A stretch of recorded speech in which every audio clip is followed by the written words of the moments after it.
Buenas tardes, podescuchas de Jus Animalum.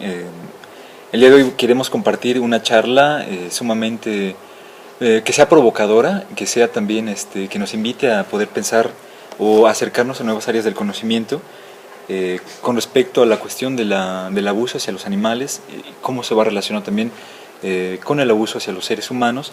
Y por ello nos encontramos con la doctora Nuria Querol, que ella nos puede comentar un poco más de su formación y por qué, de las áreas, cómo ha llegado a trabajar en estas áreas que trabaja actualmente y la invitación que nos hace también.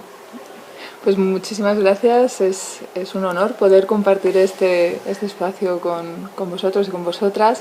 Bueno, mi preocupación en realidad por la violencia hacia los otros animales, porque no olvidemos que nosotros somos animales, pues creo que viene desde los 4 años más o menos, en que empecé a tener algo de raciocinio, si es que eso es posible, que yo tenga raciocinio.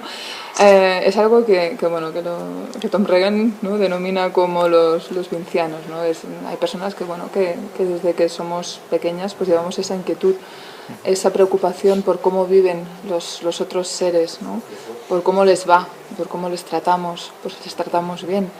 Y la verdad es que habiendo nacido en Barcelona, en un contexto pues de violencia cotidiana hacia los animales, y hablo de las corridas de toros, por ejemplo, pues siendo una niña pequeña y preocupada por el bienestar de los animales se pasa mal, lo pasé muy mal. Ya desde pequeñita pues mi gran interrogante siempre era cuando veíamos en las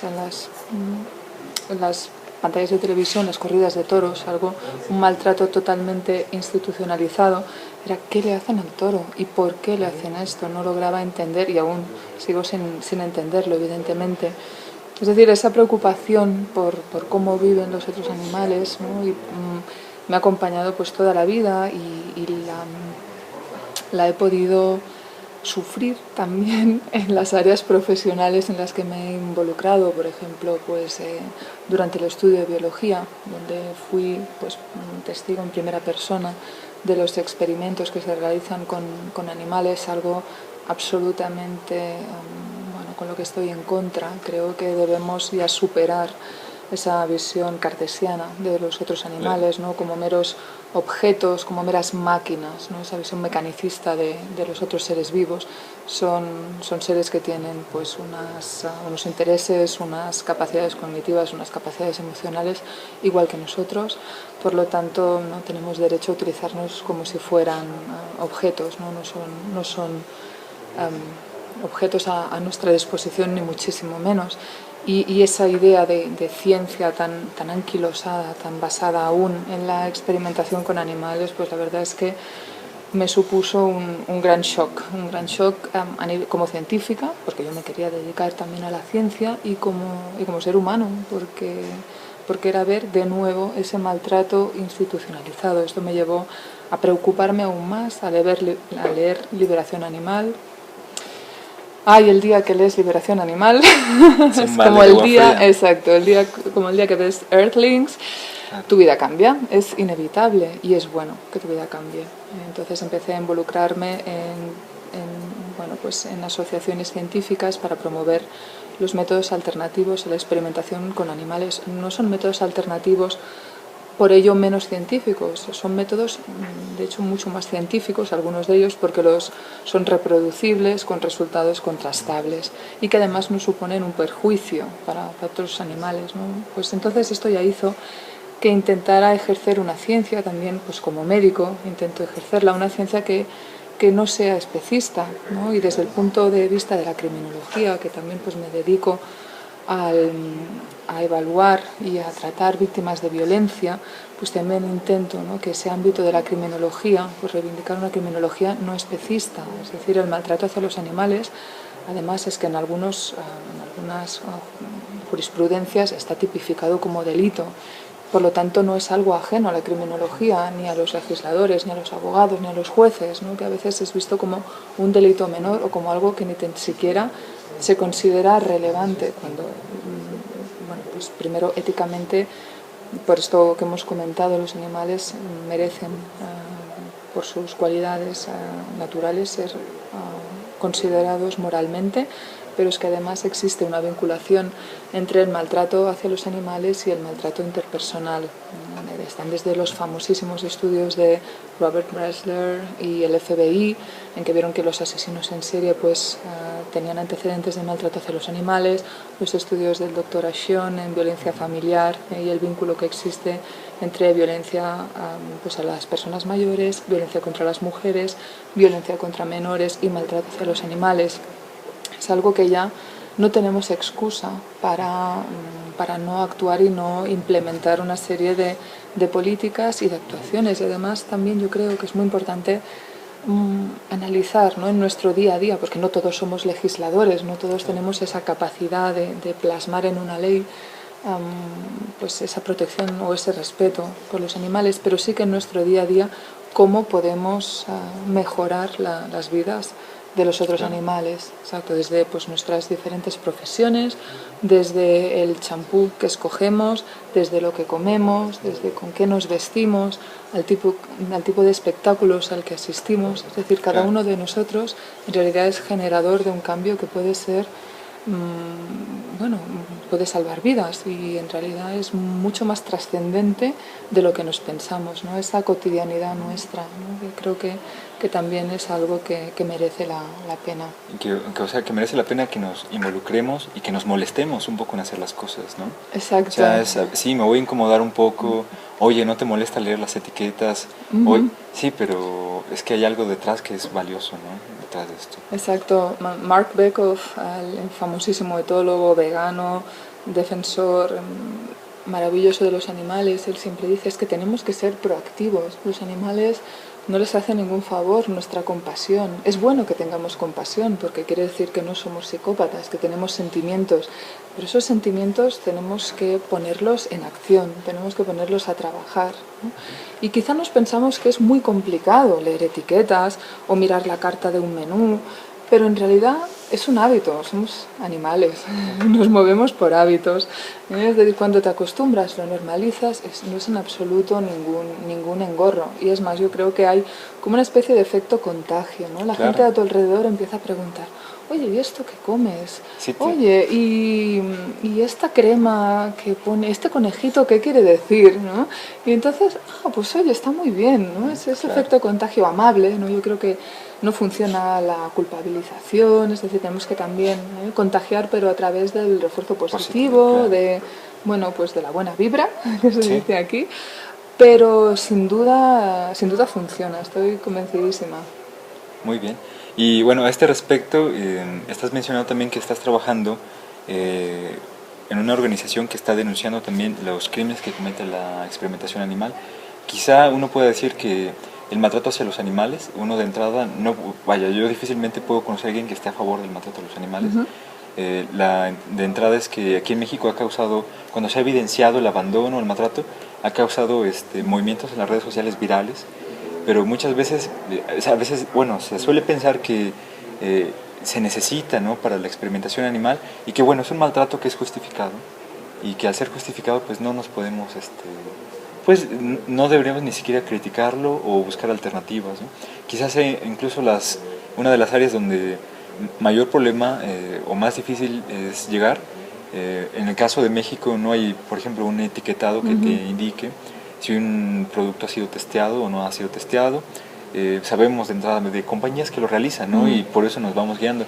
En el caso de Europa hay cuestiones distintas. Nosotros veíamos muy recientemente, quizá un par de meses, que se estaba ya prohibiendo la comercialización de productos testeados. No sé si nos puedes contar un poco más de esto. Sí, la verdad es que ha sido una lucha de fondo, una lucha que nos ha costado muchísimos años, ya desde los años 80 y principios de los 90, que empezamos a hacer a través de la colección europea contra la experimentación con animales, empezamos a hacer mucho lobby a nivel político, a nivel ciudadano, consultas ciudadanas, recogidas de firmas espectaculares, como bien dices, es que la gente está en contra del maltrato de los animales, ¿no? Y en el ámbito de los cosméticos es espectacular la respuesta de la ciudadanía, o sea, condena absoluta a utilizar animales para cosméticos. Esto Bueno, pues se cristalizó en que se tenía que implementar una directiva que prohibiera la comercialización de productos testados, productos cosméticos testados en animales, que se ha ido prolongando a lo largo de los años, pues por intereses de la industria. Claro, Aunque ya había, fuertísimos. como bien dices, ya había muchísimos laboratorios, muchísimas empresas que ya estaban comercializando productos libres de crueldad, que se ceñían incluso pues a unas directrices con unas auditorías muy estrictas tenían que pasar pues para poder llevar el Leaping Bunny, que es ese conejito que está saltando, exacto. Hay que pasar unas auditorías, no cualquiera, pues con decir, no, yo soy libre de crueldad no es suficiente, hay que, o sea, es algo serio, porque llevar ese logo, bueno, pues implicaba una gran responsabilidad. ¿No? Pues se estuvo haciendo este trabajo de muchos años y a pesar de que estábamos demostrando que era posible tener cosméticos de muy alta calidad, protegiendo a los usuarios y protegiendo a los animales, costó muchísimo a nivel de Parlamento Europeo que finalmente se entrara en vigor la directiva, pero sí que lo hizo con una gran, bueno, es una alegría maravillosa para todos los ciudadanos, aunque despertando, ciudadanos de la Unión Europea, pero despertando pues siempre esas inquietudes, ¿no? Por ejemplo, empresas que quieren comercializar en China, que pueden ser cruelty free, están obligadas a testar en animales. Esto ha hecho pues que haya empresas como Urban Decay que primero sí que habían dicho que comercializarían en China, pero después, bueno, pues no, dijeron sí, estamos obligados a experimentar con animales, no vamos a comercializar en China, ¿no? Es decir, bueno, todo el tema del libre comercio y hasta qué punto, bueno, la libertad de vender va por delante de la ética, pues eso ha sido también uno de los grandes escollos que nos hemos encontrado, pero es como un poco lo que sucede con el tema de la caza de focas, es decir, en Europa se prohibió la comercialización de productos derivados de la caza de foca por cuestiones éticas. O sea, realmente no generaba un comercio, aunque esa era la excusa de que bueno, los productos derivados de focas contribuían al comercio y al enriquecimiento y a la riqueza de las diferentes naciones de la Unión Europea, pero el Parlamento Europeo consideró que por motivos éticos era absolutamente inaceptable que la Unión Europea estuviera involucrada de esta manera tan vil y tan cruel en la caza de focas. Es decir, que bien, o sea, un motivo ético exacto, que vaya en conjunción con la legislación es maravilloso. Buenísimo. Quizá retomando un poco el tema, la razón también por la que estás de visita en México es porque has estado dando una serie de conferencias en las cuales estás buscando que la relación del maltrato animal, o sea, evidenciando lo que yo pienso, como dices, es de sentido común, que es el menos común de los sentidos, la relación entre el maltrato hacia los animales como un sector vulnerable, pero también, como dices, como una de violencia doméstica que se relaciona con la salud y con la seguridad pública también. Y bueno, el fondo que está es el de la ética, ¿no? Pero de entrada, si muchas veces no se puede motivar una ley por el bien mismo del animal, sí se puede ver que hay unas relaciones que se van implicando. Quizá puedas comentarnos un poco más de, no sé, durante la exposición mencionaste un par de trabajos que ustedes han realizado y creo que sería muy interesante para los escuchas. Bueno, nosotros nuestro equipo de investigación estaba muy motivado por estudiar el maltrato hacia los animales, inspirándonos en los estudios pues ya muy conocidos del FBI, incluso con asesinos en serie muy conocidos, estudios de las universidades como Northeastern, donde también pues se veía una diferencia abismal, ¿no?, entre el background delictivo de los maltratadores de animales con los no maltratadores de animales. Hicimos un estudio liderado por el doctor Cuquerella, que es uno de los grandes expertos en psicopatía a nivel mundial. Hicimos un estudio en maltratadores de animales y vimos que existía una correlación también espectacular, pues por ejemplo con psicopatía, ¿no? Cuando les aplicábamos la escala de psicopatía, veíamos que los que más alto puntuaban en psicopatía, y analizábamos sus crímenes hacia los animales y hacia las personas, estos tenían muchísimo más componente sádico, muchísimo más componente de crueldad y de dolo y de ensañamiento, al fin y al cabo, con lo cual eran mucho más peligrosos. Y además, bueno, pues ya digo, psicológicamente es relevante que existan componentes de sadismo.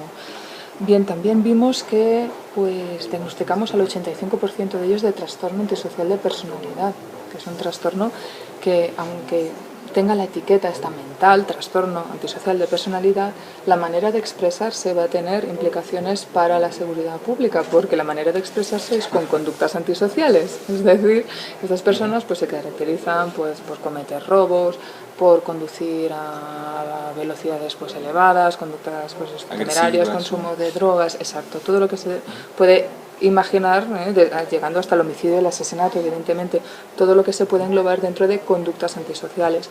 Vimos también que un 77% de ellos ya tenían antecedentes de delitos violentos y el 89% de ellos, el motivo por el cual habían sido arrestados en el momento en que nosotros les evaluamos, era un delito violento.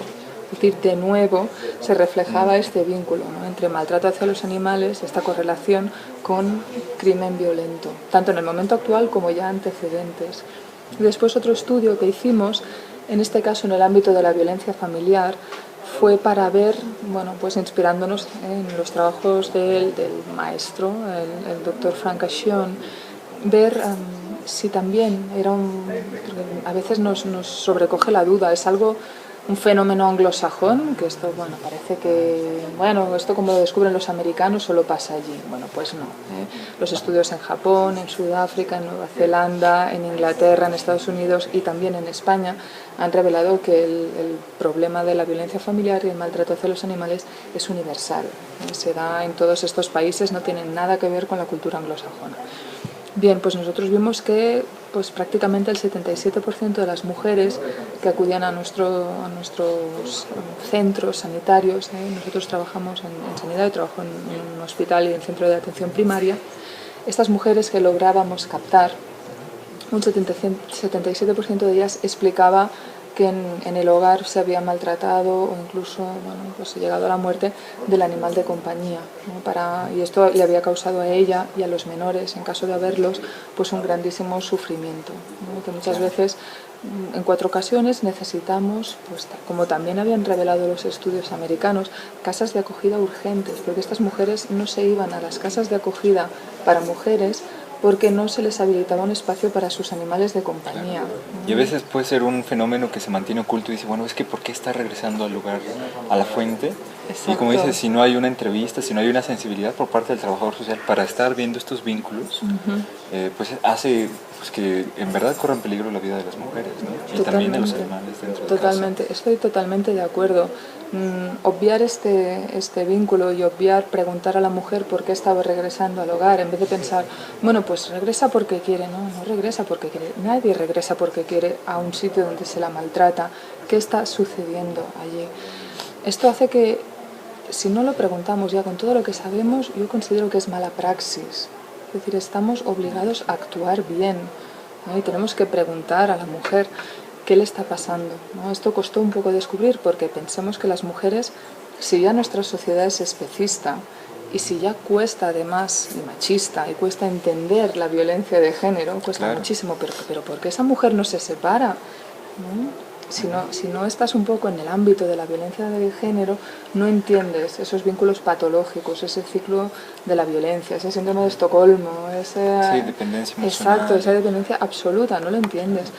Pues si eso ya cuesta explicarlo a un profesional, imaginémonos con lo especista que es nuestra sociedad, que la mujer te explique que es que el motivo por el cual no se va del hogar es por su animal de compañía, para proteger al animal. Lo que se dice es que solo son animales, ¿no? Claro, claro. Y esos solo son animales, yo creo que es una de las frases más terroríficas. Sí, y también pues es parte de un proceso de ridiculización también de los protectores de animales, ¿no? E incluso de estos sentimientos que muchas veces es de nobleza. Pero también mencionaste algo que me pareció muy importante, que es que dentro de las relaciones entre miembros de nuestra especie con miembros de otras especies, ¿no?, interespecíficas, hay elementos de empatía muy importantes, ¿no? Mencionaste el caso, y bueno, creo que he sabido también de que muchas veces, sobre todo los perros, han podido ayudar a poder tratar casos de autismo muy severo, ¿no? Pero cómo se da parte de esto, creo que sería muy bonito también comentarlo. Claro.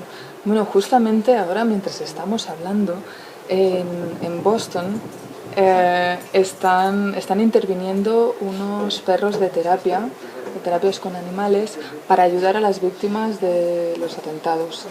Y no solo a las víctimas de los atentados, sino también al personal sanitario, porque esto ha sido como un efecto colateral que siempre tienen las terapias con animales, ¿no? Había unas fotos maravillosas en prensa donde se veían a los afectados de los atentados terroristas con las piernas amputadas, pero riéndose al ver a los perros. Y las declaraciones impresionantes de las enfermeras que estaban al cuidado, ¿no?, de estas víctimas, diciendo: por fin han llegado los perros, porque estaban con una situación de estrés insoportable.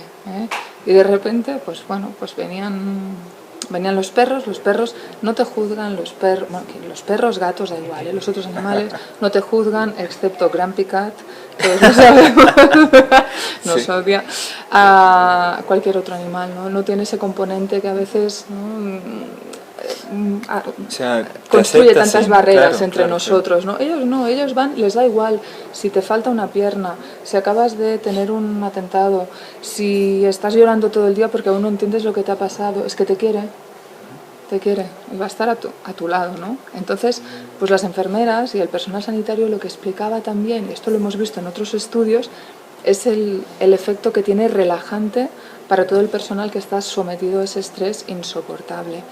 Entonces, ahora ha aparecido un estudio en que se veía específicamente también las respuestas empáticas de los animales ante, ya no en terapia, sino ante una persona que estaba en una situación de dolor, de aflicción, llorando, y espontáneamente los animales, no eran animales de terapia, espontáneamente se acercaban a consolar, ¿no?, a esas personas. De hecho, muchísimos de mis pacientes, cuando yo pienso, debo tener una etiqueta aquí que pone que podéis hablarme de esto, pacientes. Muchísimos pacientes te explican anécdotas preciosas de sus animales de compañía. De: doctora, mi gato puede saber que yo no me encuentro bien, o ¿cómo lo sabe mi perro que estoy triste? Porque es increíble, ¿no? O gatos que nunca han hecho caso a su propietario haciendo pues de gato, evidentemente. Dicen: doctora, no se lo creerá, el día que me operaron de la rodilla, que estuve pues inmovilizado en casa, fue el único día de mi vida en que vino el gato y se me puso encima y me puse a llorar porque no podía creerlo, parecía que supiera que necesitaba ese cariño extra.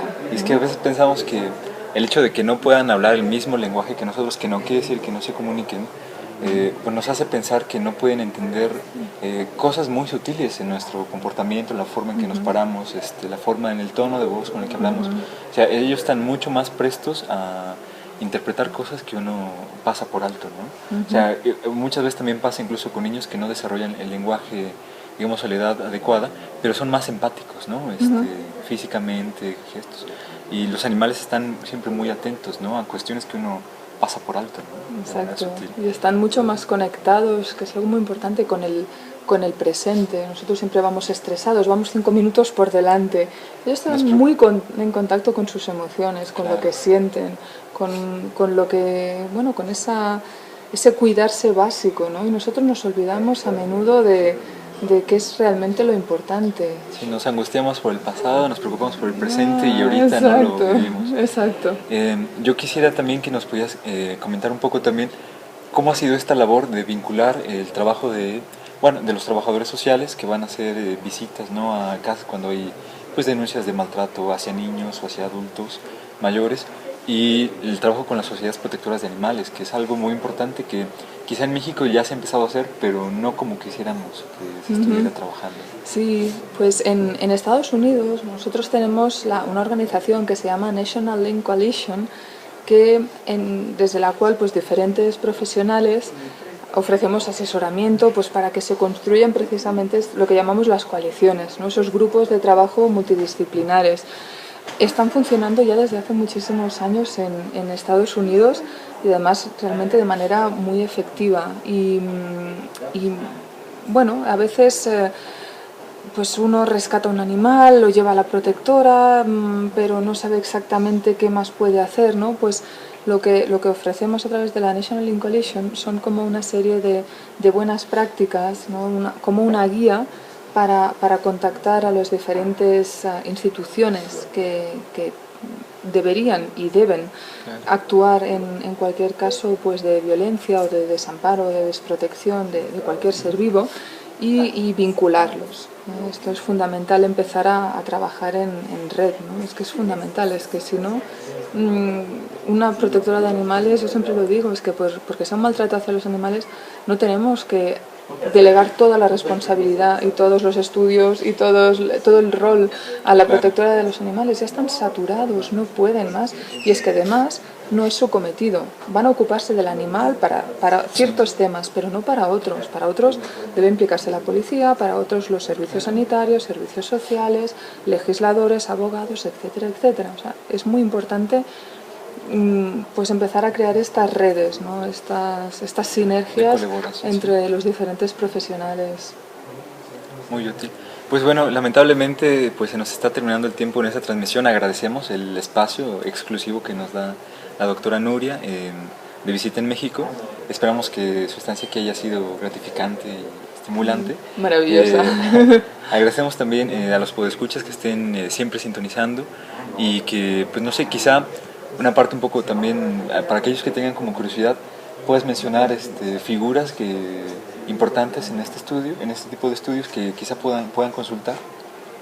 No sé si, o digamos, o a qué tipo de instituciones se pueden acercar para, si hay compañeros que les interesa el tema y desean empezarlo a trabajar en su formación académica o posteriormente, ¿cómo pueden acercarse un poco más a este tipo de información? Pues, por ejemplo, los criminólogos, existe la Asociación de Criminólogos en México, que está empezando a movilizarse para enseñar en las escuelas de criminología, concretamente en Puebla, todo lo que tiene que ver con la criminología verde, criminología ambiental y además derechos de los animales.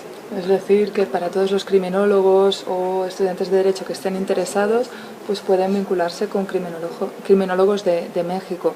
Pues además también pues la National Link Coalition estaremos encantadísimos de colaborar también pues a ayudar a formar coaliciones desde GEVA, que es el Grupo para el Estudio de Violencia hacia Humanos y Animales. También nuestros profesionales ofrecemos una página web donde invitamos pues a estudiantes y a diferentes profesionales a que también publiquen y compartan sus experiencias y su sabiduría, porque al fin y al cabo pues se trata de eso, ¿no? De que entre todos aprendamos de todos, ¿no? Y por supuesto, Jus Animalum. Muchas gracias. Y bueno, pues agradecemos nuevamente por este espacio y esperemos tener próximamente más noticias de tu trabajo y esperan que regreses pronto a México. Muchísimas gracias. Muchas gracias.